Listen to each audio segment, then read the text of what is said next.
Et c'est l'heure de la pause café à 10h et presque 5 minutes dans le brunch avec non pas Yessine Aroy mais Yessine Aroy. Bonjour Yessine. C'est l'inverse, non? Non, c'est ça, donc j'ai dit quoi? C'est Aroy. Oui, c'est bien Yessine Et Aroy. pas Aroy, évidemment, de Charleroi. Bonjour, bienvenue Yessine. Bonjour les filles, je suis ravi, enchanté de Bonjour. vous rencontrer et merci pour cette invitation. Avec grand plaisir, de Charleroi à Bruxelles pour des études en psycho. Et eh bien, tout simplement, un livre, une histoire, je le montre pour ceux qui nous regardent en télévision, et une rencontre avec un chat à Bruxelles que tu vas adopter, si on peut dire ça comme ça. Tu vas le chercher loin quand même, hein? À Sydney. À Sydney. À Sydney. Vu la photo que ma meilleure amie m'avait présentée, je me suis dit, le trajet vaut le coup. C'est ça, en vaut la peine. Et j'ai envie de parler aussi du Ouais. t-shirt, hein, parce que Il faut en parler, le ouais. t-shirt est là avec la même couverture, donc confetti, hein, c'est ça, c'est le nom Je de son suis chat. navré, hein, je ne l'ai pas prise avec moi, mais il est sur moi, Mais voilà. et il est avec moi.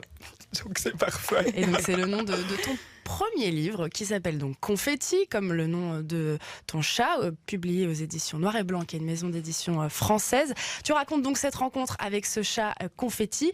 Et déjà, pourquoi Confetti? Est-ce qu'il est explosif comme un petit confetti, ce chat? Totalement, c'est un félin espiègle, il est joueur. Il est dynamique. Bon, je ne vais pas vous mentir que maintenant qu'il devient un peu plus adolescent, il change de caractère, mais il est explosif comme des confettis. Et je trouve que confetti, pourquoi aussi confetti?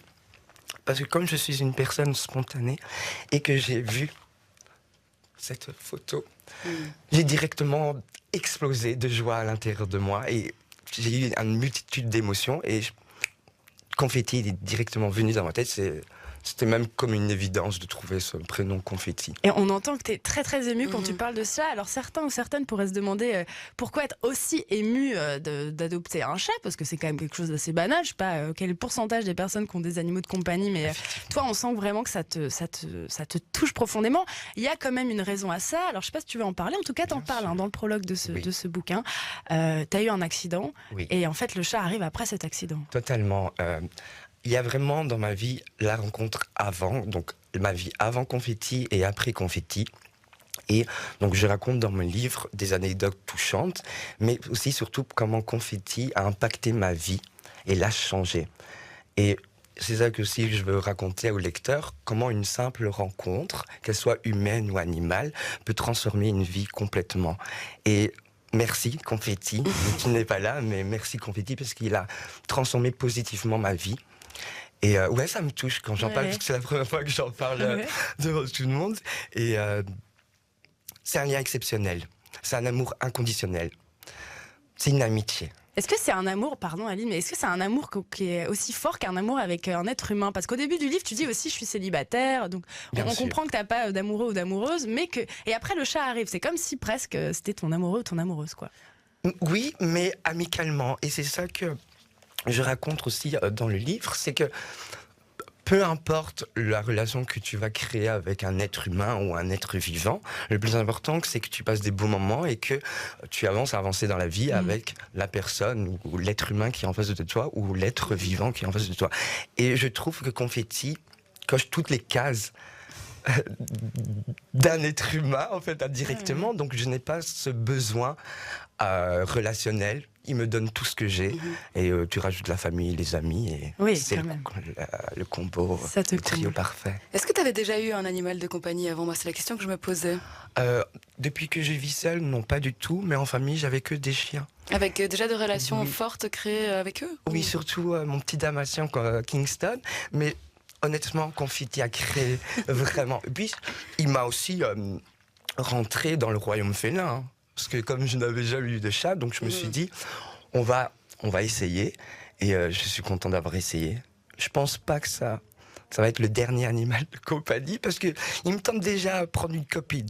Ah bah ouais, c'est ça. Il me tente à prendre une copine, mais ouais, Confetti m'a vraiment incarné dans le royaume félin. Donc, et je pense que je vais y rester. Il y a plusieurs chapitres dans ce livre avant la rencontre, première nuit avec Confetti, premier jour, première semaine, premier mois. Et puis il y a pas mal d'épreuves aussi, hein, parce qu'un chat c'est aussi des galères. Donc il y a l'épreuve du vétérinaire, il y a l'épreuve de partir en vacances. Qu'est-ce qu'on fait de son chat quand on part en vacances? Moi j'adore. Tu t'es dit, je vais le mettre dans un hôtel des chats. Oui, totalement. Je voulais pas demander à ma famille ou à mes amis ce poids de garder mon chat, et je voulais vraiment quelque chose de sécurisant, et je voulais aussi qu'il soit dans une atmosphère chaleureuse. J'ai cherché pendant une bonne semaine, et à Bruxelles, dites-vous les filles, qu'il existe beaucoup d'hôtels à chats. Mais extrêmement. D'accord. Extrêmement. Et puis, c'est bien parce que quand tu ne veux pas être imposant pour ta famille et tes amis quand tu as un animal de compagnie, cette solution est préférable. Et mais regardez, c'est pas vraiment un hôtel, hein, il est plus dans une excursion avec ses amis. Ouais. Et quand je vais le chercher, j'ai même peur qu'il n'a pas envie de revenir avec moi. Donc je suis là, C'est ça. non. Pause café. C'est la pause café avec Yessine Arroy, une jeune auteure qui publie donc ce livre Confetti sur son chat. Yessine, tu nous as promis une petite lecture, peut-être avant de lire. Est-ce que tu peux nous situer l'extrait dans le livre? Il arrive où cet extrait? Il arrive au dernier chapitre, et c'est un chapitre extrêmement important pour moi, parce que c'est la patte de Confetti qui écrit. Et je trouve qu'il résume bien l'entièreté de mon livre. Et si tu le souhaites, je peux commencer à lire. Donc la pâte de confetti, c'est pas lui qui a écrit quand même. Il m'a aidé. Il m'a aidé à l'écrire, et comme c'est une double contrainte, donc qui ne sait pas écrire comme c'est un chat, mais je me suis permis d'écrire pour lui. D'accord. Eh ben on t'écoute. Merci. Tu sais quoi, humain? Mon périple avec Yessine, mon humain, a débuté dans une petite ville appelée Sydney. Là, j'ai rencontré cet humain bizarre qui a immédiatement conquis mon cœur. Notre lien s'est renforcé à mesure que nous avons partagé des moments spéciaux dans notre appartement à Bruxelles. Yessine, tu es perspicace et attentif. Tu as su vite me comprendre et m'inculquer les règles et les habitudes de notre vie quotidienne. Chaque jour était une nouvelle aventure et un épisode captivant de notre histoire naissante. L'exploration de notre fusion en devenait le théâtre de jeux sans fin. Avec ma vivacité contagieuse, je transmets chaque moment en célébration de ta vie. Je me suis adapté à la vie urbaine, même sans jardin, grâce à nos balades dans les rues de Bruxelles. La rencontre avec ta maman, possédant un grand jardin, fut marquante. Bien que je t'ai griffé involontairement, et là vous verrez dans le chapitre 8, un accident qui a suscité en toi une gamme d'émotions complexes. Le moment de repos, lorsque je me levais à tes côtés, après une journée d'exploration, était une déclaration silencieuse de notre confiance grandissante. Mon opération de castration, bien que douloureuse à accepter pour toi, a été bénéfique pour ma santé et notre relation. Après cette épreuve, je suis redevenu l'adorable compagnon que tu as rencontré à Sydney.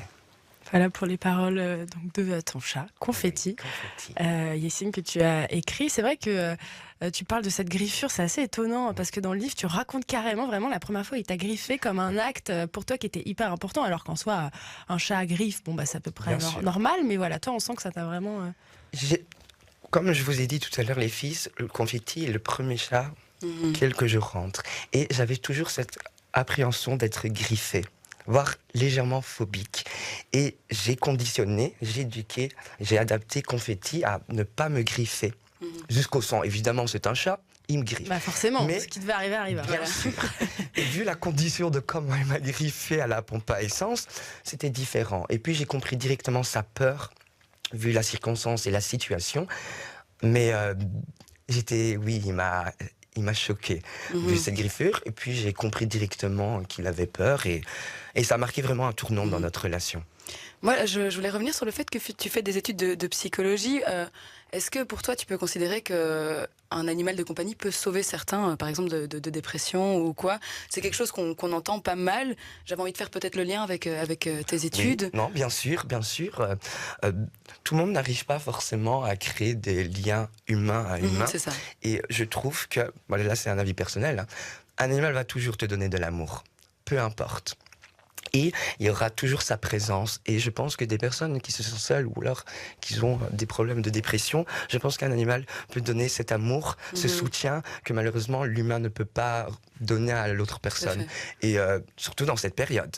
Surtout dans cette période. Et c'est bien parce que je trouve que là tu mets un lien avec moi Oui, il m'a apporté beaucoup, Confetti. Et je pense que s'il n'y avait pas eu Confetti à ce moment-là, je pense que je serais différent peut-être. Donc oui, il m'a apporté beaucoup, énormément, peut-être plus qu'un humain. Oui, et puis peut-être parfois certaines personnes qui sont plus introverties. En effet, on peut Effectivement. échanger avec Oui. un animal sans la parole, ça peut parfois aider certains à créer du lien. Voir lui parler sans qu'il réponde. Tout à fait. Et ben, Un peu de silence. sur